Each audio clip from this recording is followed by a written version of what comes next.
Bueno, Ale, quería recorrer un poco tu carrera profesional hasta el día de hoy. ¿Hubo algún momento en el que, bueno, como dijiste, al azar, marco y voy a hacer pedagogía, ciencias de la educación, en cuanto a lo profesional, o fue diferente cómo manejaste ese tema?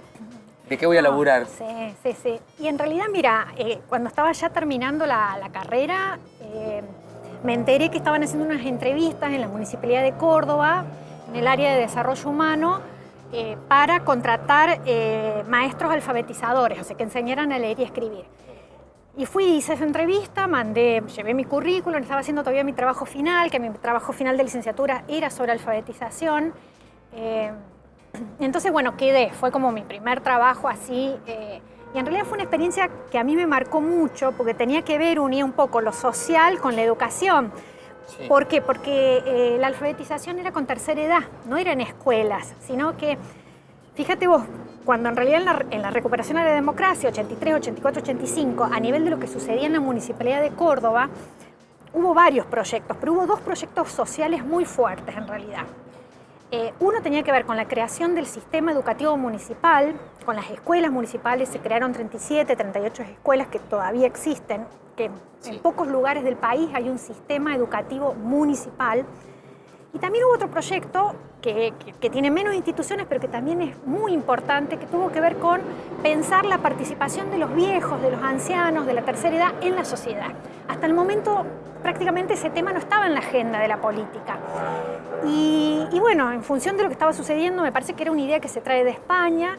Hubo un grupo seguramente de profesionales, trabajadores sociales, psicólogos, que armaron esta propuesta de hogares de día, que eran instituciones, casas que tenía la municipalidad, en donde se les posibilitaba a la gente de tercera edad, a los viejos mayores de 65 años, a ir a la mañana, a hacer actividades, poder almorzar ahí, hacer actividades diversas, recreativas y algunas formativas, y volverse a su casa. Pero eso sucedió no solamente en estos hogares de día, sino también en un hogar de ancianos que tenía la Municipalidad de Córdoba, que era más antiguo, que es el hogar de ancianos Padre La Mónaca, que está en San Vicente. Y ese fue mi primer trabajo. O sea, mi primer trabajo fue enseñarle a leer a aquellos viejos, o sea, personas mayores de 65 años que no sabían leer y escribir, en estos lugares, en estos hogares de día y en este hogar de ancianos Padre La Mónaca. Y la verdad que para mí fue el mejor laburo que yo tuve. Si vos me decís, ¿cuál fue el laburo más interesante para vos? Fue ese laburo para mí. Porque en realidad era todo un desafío poder enseñar y a leer a gente que sabía, que no firmaba, por ejemplo, sino que ponía su sello, la huella como su firma en realidad. Entonces, bueno, ayudarlos a poder construir esto, su nombre, a leer. Y había gente en ese hogar de ancianos que, bueno, vivían ahí, que era gente totalmente indigente, gente que no tenía familia, o sea, como lo más marginal de lo marginal terminaba cayendo a ese lugar. Y ahí tuve grandes amigos, o sea, viejos. Me acuerdo que había un chileno que había sido minero toda su vida. Y bueno, pudimos escribir toda su historia y publicamos varios libros en ese momento, los presentamos en la Feria del Libro. Hicimos como una movida. Estaba la minería, en algún momento iba a aparecer. Ahí está, sí. Bueno, había otra de las mujeres que vivía ahí, que era porteña, que había sido actriz en su época de juventud, y también reconstruimos todas sus memorias. Bueno, hubo como cosas interesantes en esos laburos que uno pudo hacer. Yo de haber tenido tenía 21 años en realidad. Y bueno, escribimos esos libros están, los presentamos ahí, que recuperan como la historia de vida de cada uno de estos viejos. Ese fue como mi primer laburo. Y en realidad después seguí laburando en la municipalidad, seguí laburando en los hogares de día, con la tercera edad, y después me cambié al área de educación de la municipalidad, y ahí laburé como profesional en el equipo pedagógico, asesorando a lo que eran los jardines maternales. Me fui como a la otra etapa de la vida en realidad. Y los jardines maternales de la municipalidad están desparramados por diferentes barrios, pero en todos barrios pobres o los más empobrecidos de la ciudad. Entonces, en realidad fue como muy interesante ese trabajo de trabajar con las mamás, con las maestras, con las directoras de los jardines maternales y con los chicos, en realidad. O sea, desde que nacían hasta los 4 años, en realidad. Así que, bueno, ese fue como mi laburo, me parece así como más interesante. Y después la universidad también la tuve en paralelo. Siempre hice las dos cosas en paralelo. Pues de la universidad no me fui nunca. Yo me recibí y me quedé como adscripta.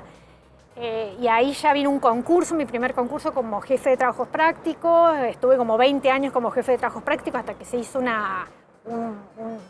un hueco en un profesor adjunto, concursé para ese profesor adjunto, ahora estoy como profesora titular. O sea, eso lo fui haciendo hace 25 años que trabajo en la Universidad Nacional, en realidad, desde que me recibí. Y en paralelo siempre fui teniendo como otros trabajos también, ¿no? Pero la universidad fue lo que siempre hice y fue como el lugar. La universidad es el lugar que a mí me permite como pensar estos otros laburos también, ¿no? Sí. Porque estos laburos ahí con las comunidades, por ahí uno ve realidades muy duras. Bueno, y siempre la teoría, el poder objetivar un poco, el poder reflexionar acerca de lo que está pasando ahí, bueno, esa herramienta me la dio siempre la universidad. Entonces siempre se van complementando esos laburos. ¿Y el laburo en el aula, te ves a vos en tus alumnos? Sí, ¿Te pasa eso? Sí, eso doy clases hace 25 años, 27 años en la universidad, siempre di clases y esa es la parte que también, en realidad todos los laburos que hago me gustan, el de docencia me encanta y siempre todos los años es un desafío. Lo que tiene interesante la universidad es que uno interactúa con adultos, a diferencia de lo que sucede con los otros niveles del sistema educativo. La universidad también es parte del sistema educativo, es un eslabón dentro del sistema educativo, aunque a muchos les gusta como separarse y parece que fuera algo diferente al sistema educativo. En realidad es parte del sistema educativo, eso también siempre lo digo, es parte de la educación pública y ahora que el secundario es obligatorio a partir del año 2006, por la ley nacional, es obligatorio para todos los pibes y las pibas. Entonces digo, bueno, hay muchas más chances que muchos también que terminan su secundaria tengan la posibilidad de ingresar a la universidad. Entonces digo, bueno, eso también es como interesante y es lo que hablo con mis estudiantes permanentemente también. ¿Cómo es la educación? ¿En Córdoba, en la Argentina, en Pose? Trazamos todo el mapa. Y en realidad, a ver, digo, me parece que la educación en general yo lo veo como un derecho, ¿no? Entonces, digo, me parece que es un derecho, no es algo que está permanente y que está garantizado, es algo que hay que seguir siempre trabajando. Y me parece que a pesar de que nosotros tenemos 30 años de democracia, o por lo menos de la última democracia, quizás el periodo en donde no hubo interrupciones, el periodo más largo que vivimos en democracia, a diferencia de periodos anteriores, me parece que hay que seguir trabajando en términos de democracia en la educación. Me refiero a poder pensar mayor horizontalidad en términos del docente y los estudiantes. En este momento la educación y las escuelas están siendo como cuestionadas en términos de que, bueno, ahora el conocimiento no se distribuye solamente, no se aprende solo en la escuela, sino que se aprende y uno se puede formar en otros espacios, en los medios de comunicación, en internet, o sea, en diferentes, hay múltiples lugares en donde también el conocimiento está, no es solamente en la escuela. Entonces me parece que, digo, hay que empezar a repensar cuál es ese rol de la escuela, que es la transmisión de conocimiento, obviamente, pero me parece que hay algunos pedagogos interesantes que plantean la idea de que en realidad el modo de aproximarse en la escuela al conocimiento tiene que ver con un conocimiento o mostrarle un conocimiento que está desligado de las leyes del mercado, que está desligado del tiempo y del espacio que te marca el neoliberalismo, el mercado y la sociedad. O sea, poder pensar en un espacio en donde el estudiante, ya sea el niño o el adolescente, se encuentre con el conocimiento por el placer del conocimiento, por querer conocer, por vincularse con sus pares, por participar, por encontrar proyectos en ese sentido, y no tan ligado a esto me va a servir, no me va a servir, me preparo para tal trabajo, sino una cosa como justamente diferente a lo que sucede fuera de la escuela. Me parece que eso es una forma interesante de pensar la educación. Y hay muchos puntos en este pensar la educación que han sido parte de tu camino. Esto de no tener algo fijado, de ir encontrándote con las cosas. Decías entrar a la universidad y ir a la universidad era la libertad. Sí. ¿Sentís que vos en un punto defendés ese modelo a futuro? Sí, totalmente, sí. ¿Tenés algún sueño en cuanto a la educación o a la educación que vos quisieras ver? Sí. Y cuando termines tu carrera. En realidad me parece que el sueño es que cada vez más personas puedan ingresar, en lo particular en el lugar donde yo estoy, que es la universidad pública. Más allá de que la universidad pública es una universidad que es irrestricta, que está garantizado en cuanto a su gratuidad, etcétera, etcétera, es muy difícil para quien no vive en Córdoba poder sostenerse en una carrera universitaria, porque hay que pagarse una estadía aquí, hay que vivir además de ir a la universidad. Entonces digo, me parece que lo ideal sería eso. Pienso una universidad que vaya, que busque a los estudiantes, habría que ver de qué manera, y no solamente una universidad en donde los estudiantes vengan a la universidad, sino una universidad que salga a buscar a los estudiantes y que pueda ir a donde están los estudiantes, donde están los jóvenes, y ofrecerles, bueno, esto que para mí es la universidad, que es lo diverso, lo heterogéneo, esta libertad en términos de poder pensar otros modos de participación y de encontrarte con lo diferente. Es encontrarte con lo diferente. Con lo diferente, está bueno eso. Ámbito de investigación, quería pasar por eso brevemente. Y en investigación, sí, ¿Qué mira, se investiga en materia de docencia, de educación? Sí, mira, yo en realidad durante muchos años lo que investigué fueron las políticas y es lo que sigo investigando. O sea, me interesa ese ámbito de investigación que tiene que ser, bueno, a ver, cuáles fueron las prioridades de las políticas educativas, y nosotros ahí hacemos con un planteo como en términos de decir, bueno, las políticas educativas no son solamente lo que se formula, lo que los políticos dicen, sino que las políticas educativas son lo que las personas que están en las escuelas hacen con esos mandatos también. O sea, se reformulan, se traducen, y no hay una traducción literal, sino una traducción con sentidos, apropiándose de esas ideas por parte de los maestros, los estudiantes, los directivos, y hacen cosas con esos mandatos, con esas políticas, con esos recursos que las políticas ofrecen. Entonces, siempre estudiamos las políticas en términos de cómo se formularon, pero también qué transformaciones fueron teniendo en la implementación de esas políticas.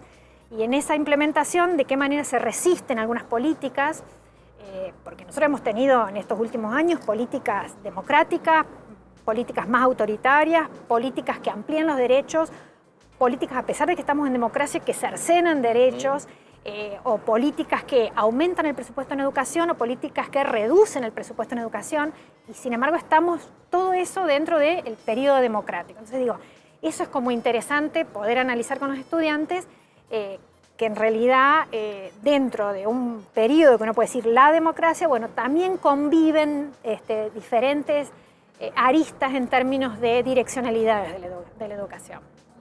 ¿Cómo es la mamá, Alejandra, en casa? Después de todo lo que hemos hablado, de los recuerdos, del presente, del trabajo. Eso tendrían que decir mis hijos, en realidad, son todos varones además. Soy la única mujer en casa, todos varones. Yo no sé, a mí me gusta divertirme mucho con ellos. Nosotros hay una cosa de mucho humor, en realidad, ¿no? Por lo general compartimos los momentos del almuerzo y la cena. Después ellos van al cole, yo trabajo a la tarde. Entonces, digo, salvo los fines de semana, pero bueno, en eso hay como intentar eso, decir, bueno, apagar el celular o el celular al lado, al menos en el almuerzo y la cena, que esa es una pelea, porque siempre así como ves que con el rabillo del ojo lo están siguiendo. Pero bueno, como tratar de establecer ese espacio ahí, en ese momento de diálogo, porque digo, me parece que ese también es otro de los temas, el diálogo cara a cara, el poder encontrarte con el otro y hablar y decir las cosas, che, esto me gusta, esto no me gusta, el interpelar al otro, el decir estoy de acuerdo, el interpelar y cuando le decís no estoy de acuerdo con eso no significa que no te quiero por eso, sino que tengo la posibilidad de decirte que no y está todo bien que lo digamos. O sea, ese tipo de cosas que se transmiten en la conversación para mí son como importantes en términos de lo que hablamos en casa. Entonces, bueno, eso, para mí es importante el diálogo en realidad y conversar con mis hijos. Eso me parece que es como lo más importante. ¿Has vuelto a Posse? ¿Volvés? Sí, he vuelto, poco, menos de lo que yo hubiera querido. Pero sí, cada tanto, a ver, he vuelto para esos famosos encuentros de promociones. de promociones. No, y después me han llamado del Vélez Sarsfield un par de veces. He ido a cursos de capacitación que me han llamado que me han contratado, me han pedido que vaya para darle curso a algunos docentes. Después también estuve, cuando se seleccionó, se hizo un concurso para quién era el director o vicedirector de la escuela secundaria del Vélez Sarsfield, también participé en esa instancia. Así que sí, cuando me llaman para trabajar en relación a lo mío, para mí siempre es un gusto ir. La verdad que sí. Pero está muy cambiado en relación a lo que, al pueblo que yo recuerdo. ¿Y en recuerdos volvés más de lo que volvés físicamente al pueblo? Sí, recuerdo, sí, totalmente. Para mí son imágenes que están permanentemente, imágenes, juegos, ideas, esta idea de lo grupal, de la apropiación de la infancia del espacio público. Yo esa idea que la trabajo en investigación y en educación, que empecé a desarrollar, esa idea, bueno, a ver, cómo los pibes se pueden apropiar del espacio público, para mí tiene que ver con lo que yo transité durante mi infancia, por ejemplo. Digo, no quiere decir que eso sea bárbaro y sea el único modelo, pero yo me puedo hacer pie en eso y pensar esa idea de el espacio público y la infancia y la adolescencia en función de cómo yo la pude vivir. Entonces, eso para mí es una referencia importante. Bueno, hay algo que no hemos mencionado, una palabra, pero me parece que ha trazado toda la charla, que es la memoria. ¿Cuán importante es tener memoria? Bueno, para mí es fundamental, en realidad, es fundamental. De todos modos, digo, a ver, la memoria siempre es selectiva, ¿no? Entonces, no es que uno recuerda o puede hacer memoria de todo. Digo, me parece que con cada persona que uno se encuentra, en realidad tiene su traducción de esa memoria y recuerda determinadas cuestiones que elige, que son su historia. Entonces digo, siempre las memorias, por suerte, digo, está hecha como de presencias y de ausencias. Por suerte hay cosas muy nítidas y por suerte hay vacíos, porque esas cosas no tan nítidas, esos vacíos, es lo que nos permite, me parece, como pensar cosas desde otro lugar, hacer modificaciones en términos de nuestros pensamientos, decir, bueno, esto no lo sé. Esa es la posibilidad de pensar algo nuevo. Digo, pues si estuviera todo tan nítido y estuviera tan cubierto ese registro ya, prácticamente no habría como un deseo de seguir conociendo. Entonces me parece que lo bueno está en esas lagunas y en esas cosas que sí están con nitidez. Bueno, el azar acertó con el dedo cayendo ahí. Sí. ¿Estás de acuerdo con eso que sucedió? Sí, totalmente. Pero no lo hice nunca más. Fue la única vez que elegí de esa manera. Muchas gracias, Ale. Gracias a vos, ha sido un gusto.